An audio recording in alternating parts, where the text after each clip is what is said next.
ನಮಸ್ಕಾರ. ದಾನುಶ್ರೀ ಭಕ್ತಿ ಚಾನೆಲ್ಗೆ ಸ್ವಾಗತ. ದಯವಿಟ್ಟು ಲೈಕ್ ಮಾಡಿ, ಸಬ್ಸ್ಕ್ರೈಬ್ ಮಾಡಿ ಮತ್ತು ಬೆಲ್ ಐಕಾನ್ ಒತ್ತಿ ನಮ್ಮ ಚಾನೆಲ್ಗೆ ಬೆಂಬಲ ನೀಡಿ. ಶ್ರೀ ಗಣೇಶಾಯನ್ಮ, ಶ್ರೀ ಸದ್ಗುರು ಸಾಯಿನಾಥಾಯನ್ಮ, ಶ್ರೀ ಸಾಯಿ ಸಚ್ಚರಿತ್ರೆ 32ನೇ ಅಧ್ಯಾಯ. ಗುರು ಮತ್ತು ದೇವರ ಅನ್ವೇಷಣೆ. ಶ್ರೀಮತಿ ಗೋಖಲೆಯವರ ಉಪವಾಸ. ಸಾಯಿಬಾಬಾ ಅವರು ಒಂದು ಕಾಡಿನಲ್ಲಿ ತಮ್ಮ ಗುರುವಿನಿಂದ ಹೇಗೆ ಪರಮಾತ್ಮನ ಸಾಕ್ಷಾತ್ಕಾರ ಪಡೆದರು ಮತ್ತು ಗೋಖಲೆಯವರ ಉಪವಾಸ ವ್ರತವನ್ನು ಹೇಗೆ ಮುರಿದರು ಎಂಬುದನ್ನು ಹೇಮಂತ್ ಪಂತರು ಇಲ್ಲಿ ವಿವರಿಸಿರುತ್ತಾರೆ. ಇಲ್ಲಿ ಹೇಮಂತ್ ಪಂತರು ಈ ಸಂಸಾರವನ್ನು ಬೇರು ಮೇಲಕ್ಕೂ ಕೊಂಬೆಗಳು ಕೆಳಕ್ಕೂ ಇರುವ ಅಶ್ವತ್ಥ ಮರದ ಉಪಮೆಯಿಂದ ವಿವರಿಸಿರುತ್ತಾರೆ. ಈ ಅಶ್ವತ್ಥ ಮರದ ಆದಿ ಅಂತ್ಯಗಳು ಗೊತ್ತಿರುವುದಿಲ್ಲ. ನಮ್ಮ ವಿರಕ್ತಿ ಎಂಬ ಬಲವಾದ ಖಡ್ಗದಿಂದ ಈ ವೃಕ್ಷದ ಬೇರುಗಳನ್ನು ಕಡಿದರೆ ಪುನಃ ಮರಳಿ ಬರಲಾಗದಂತಹ ಮಾರ್ಗವು ನಮಗೆ ಲಭಿಸುತ್ತದೆ. ಈ ಪಥದಲ್ಲಿ ಸಾಗಬೇಕಾದರೆ ಮಾರ್ಗದರ್ಶನ ಅಗತ್ಯ. ನಾವು ಎಷ್ಟೇ ವಿದ್ಯಾವಂತರಾಗಿರಲಿ, ಪಾಂಡಿತ್ಯವನ್ನು ಪಡೆದಿರಲಿ, ಮಾರ್ಗದರ್ಶನದ ಬೆಂಬಲವಿಲ್ಲದೆ ನಾವು ನಮ್ಮ ನಿಶ್ಚಿತ ಗುರಿಯನ್ನು ಕ್ಷೇಮದಿಂದ ಮುಟ್ಟಲಾರೆವು. ಸರಿಯಾದ ಮಾರ್ಗ ತೋರಿಸುವ ಮಾರ್ಗದರ್ಶಕನಿದ್ದರೆ ಪ್ರಯಾಣವು ಸುಗಮವಾಗುತ್ತದೆ. ಬಾಬಾ ಅವರೇ ಹೇಳಿದ ಅವರ ಸ್ವಂತ ಅನುಭವವು ಆಶ್ಚರ್ಯಕರವಾಗಿದೆ. ಇದನ್ನು ಭಕ್ತಿ ಶ್ರದ್ಧೆಗಳಿಂದ ಕೇಳುವವರಿಗೆ ಮುಕ್ತಿ ಮಾರ್ಗ ದೊರೆಯುತ್ತದೆ. ಗುರು ಮತ್ತು ದೇವರ ಅನ್ವೇಷಣೆ. ಒಮ್ಮೆ ನಾವು 4 ಧಾರ್ಮಿಕ ಗ್ರಂಥಗಳನ್ನು ಅಭ್ಯಾಸ ಮಾಡುತ್ತಿದ್ದೆವು. ಇದರಿಂದ ಜ್ಞಾನ ಉಂಟಾಗಿ ಬ್ರಹ್ಮನನ್ನು ಕುರಿತು ಚರ್ಚೆ ಆರಂಭಿಸಿದೆವು. ಒಬ್ಬನು ನಮ್ಮ ಸ್ವಂತ ಪ್ರಯತ್ನದಿಂದಲೇ ಆತ್ಮಜ್ಞಾನವನ್ನು ಪಡೆಯಬೇಕು, ಇತರರಿಗೆ ಅಧೀನರಾಗಬಾರದು ಎಂದನು. ಎರಡನೆಯವರು, ಯಾರು ತಮ್ಮ ಇಂದ್ರಿಯಗಳನ್ನು ಹತೋಟಿಯಲ್ಲಿಟ್ಟುಕೊಂಡು ಶಕ್ತಿಯುಳ್ಳವರಾಗಿರುತ್ತಾರೋ ಅವರು ಆಶೀರ್ವದಿಸಲ್ಪಡುತ್ತಾರೆ, ಇತರರ ಸಹಾಯ ಬೇಕಿಲ್ಲ ಎಂದನು.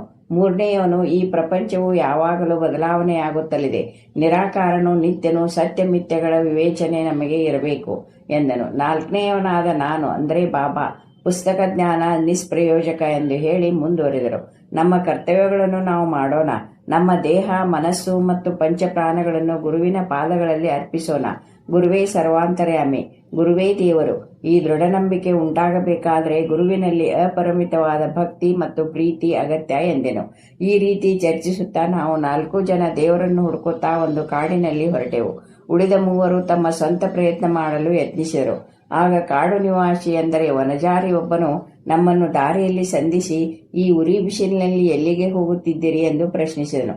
ಕಾಡಿನಲ್ಲಿ ಹುಡುಕೋದಕ್ಕೆ ಎಂದು ಉತ್ತರ ಕೊಟ್ಟೆವು. ಅವನು ಏನು ಹುಡುಕಾಡಲು ಎಂದು ವಿಚಾರಿಸಿದನು. ನಾವು ಅವನಿಗೆ ಮತ್ತೆ ಹಾರಿಕೆಯ ಉತ್ತರ ಕೊಟ್ಟೆವು. ಗೊತ್ತು ಗುರಿ ಇಲ್ಲದೆ ನಾವು ಅಲಿಯುತ್ತಿರುವೆವೆಂದು ಕನಿಕರದಿಂದ ಅವನು ಕಾಡಿನಲ್ಲಿ ಪರಿಚಯವಿಲ್ಲದೆ ಏಕಾಂಗಿಯಾಗಿ ಅಲಿಯುವುದು ಸುಲಭವಲ್ಲ. ನೀವು ಇಲ್ಲಿ ಸಂಚರಿಸಬೇಕಾದರೆ ಈ ದಾರಿಯಲ್ಲಿ ನುರಿತ ಮಾರ್ಗದರ್ಶಕರನ್ನು ಜೊತೆಯಲ್ಲಿ ಕರೆದುಕೊಂಡು ಹೋಗಬೇಕು. ವಿನಾಕಾರಣ ಈ ಉರಿ ಬಿಸಿಲಿನಲ್ಲಿ ಅಲೆದು ಯಾಕೆ ಬಳಲುವಿರಿ? ನೀವು ಹುಡುಕಾಡಲು ಹೊರಟಿರುವ ಉದ್ದೇಶ ನನಗೆ ಹೇಳುವುದು ಬೇಡ. ಸ್ವಲ್ಪ ಹೊತ್ತು ಕುಳಿತುಕೊಳ್ಳಿ, ಆಹಾರ ತೆಗೆದುಕೊಂಡು ಕೆಲವು ಕಾಲ ವಿಶ್ರಮಿಸಿ, ಅನಂತರ ಹೊರಡಿ. ಯಾವಾಗಲೂ ತಾಳ್ಮೆಯಿಂದಿರಿ ಎಂದನು. ಅವನ ಮೃದು ನುಡಿಗಳನ್ನು ಲೆಕ್ಕಿಸದೆ ಮುಂದೆ ನಡೆದೆವು. ನಾವು ಸ್ವಯಂ ಪರಿಪೂರ್ಣರು, ನಮಗೆಲ್ಲ ಗೊತ್ತಿದೆ, ಬೇರೊಬ್ಬರ ಅಗತ್ಯ ಇಲ್ಲ ಎಂಬ ಅಹಂಭಾವದಿಂದ ಅಲೆಯತೊಡಗಿದೆವು. ಹೀಗೆ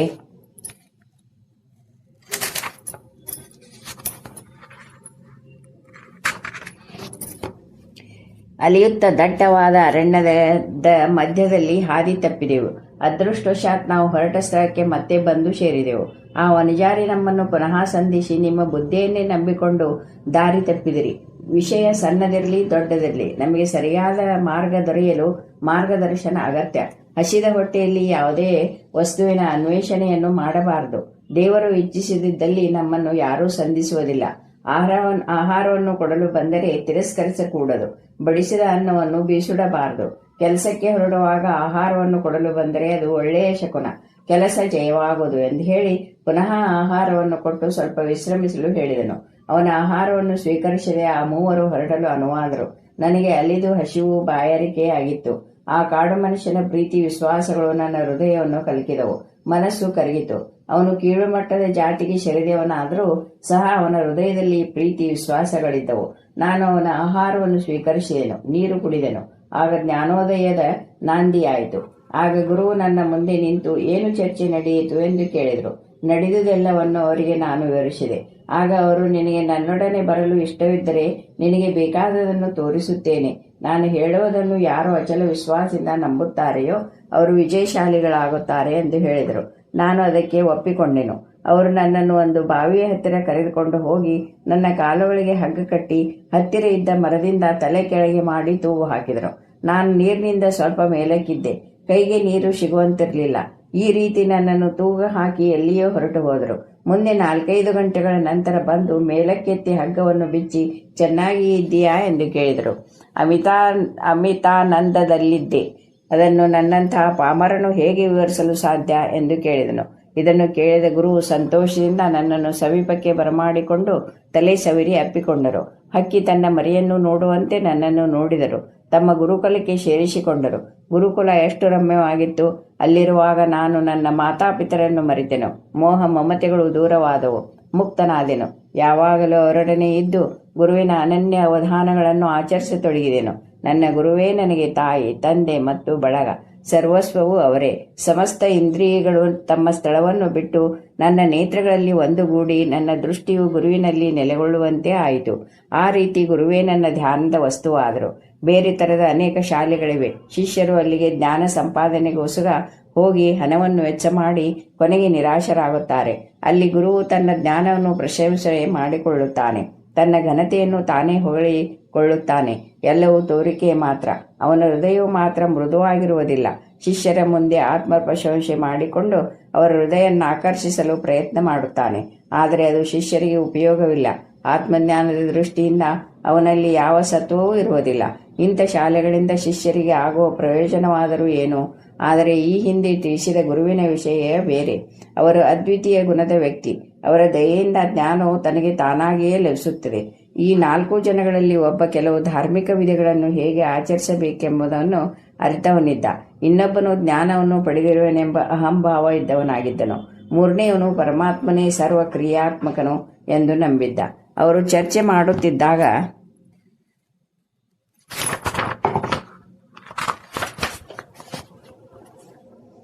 ಪರಮಾತ್ಮನ ಪ್ರಶ್ನೆ ಉದ್ಭವಿಸಿ ಅವರು ದೇವರ ಅನ್ವೇಷಣೆಗೆ ತೊಡಗಿದರು.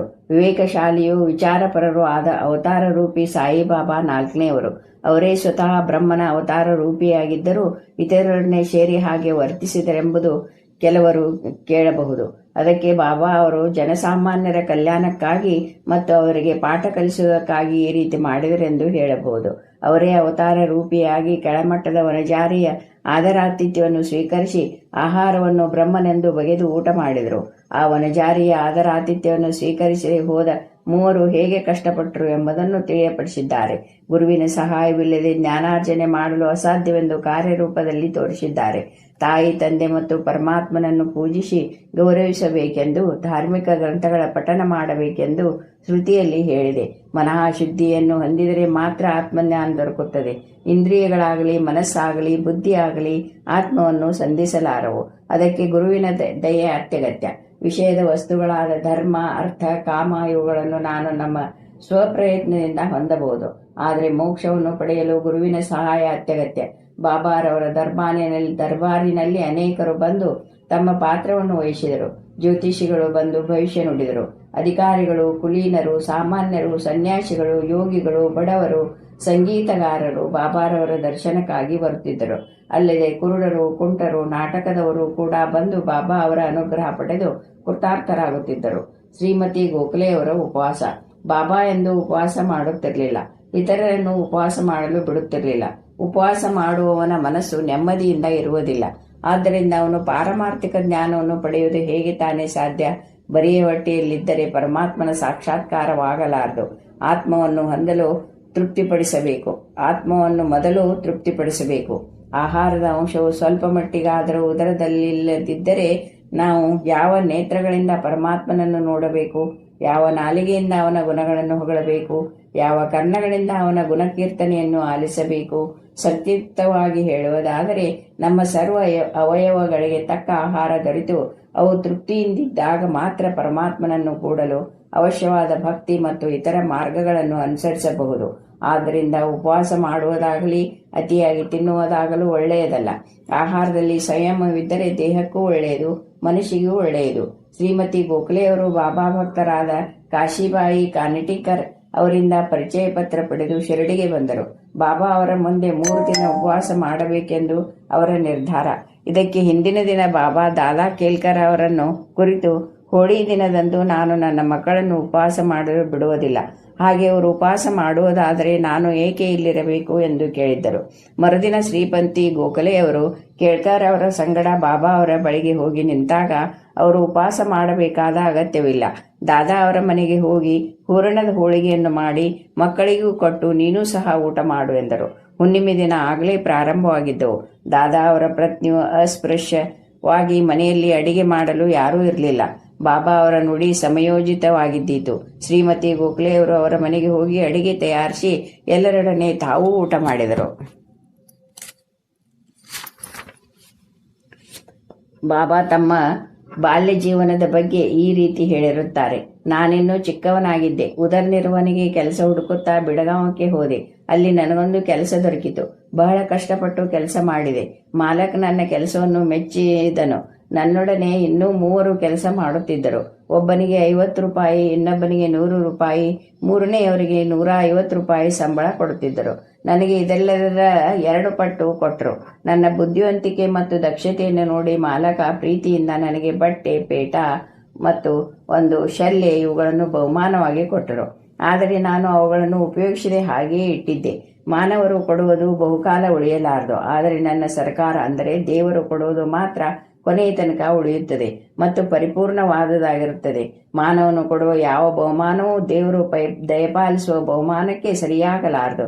ನನ್ನ ದೇವರು ತೆಗೆದುಕೋ ಎಂದು ಎಷ್ಟು ಹೇಳಿದರೂ ನನ್ನ ಹೇಳಿಕೆಯನ್ನು ಯಾರೂ ಗಮನಿಸುವುದಿಲ್ಲ.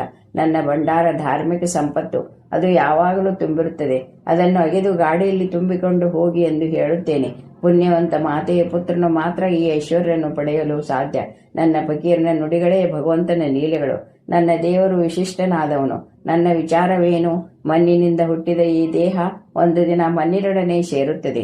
ಉಸಿರು ವಾಯುವಿನೊಡನೆ ಐಕ್ಯವಾಗುತ್ತದೆ. ಈ ಸಮಯ ಪುನಃ ಬರಲಾರದು. ನಾನೆಲ್ಲಿಯೋ ಹೋಗುತ್ತೇನೆ, ಎಲ್ಲಿಯೋ ಕುಳಿತುಕೊಳ್ಳುತ್ತೇನೆ. ಆದರೆ ಮಾಯೆಯು ನನ್ನನ್ನು ಬಿಡುವುದಿಲ್ಲ. ನನ್ನ ಭಕ್ತರ ಬಗ್ಗೆ ನನಗೆ ಚಿಂತೆ ಇರುತ್ತದೆ. ನನ್ನ ವಚನಗಳನ್ನು ಸ್ಮರಿಸುವವರಿಗೆ ಅಮೋಘವಾದ ಆನಂದ ದೊರೆಯುತ್ತದೆ. ಶ್ರೀ ಸಾಯಿ ಪ್ರಣಾಮ.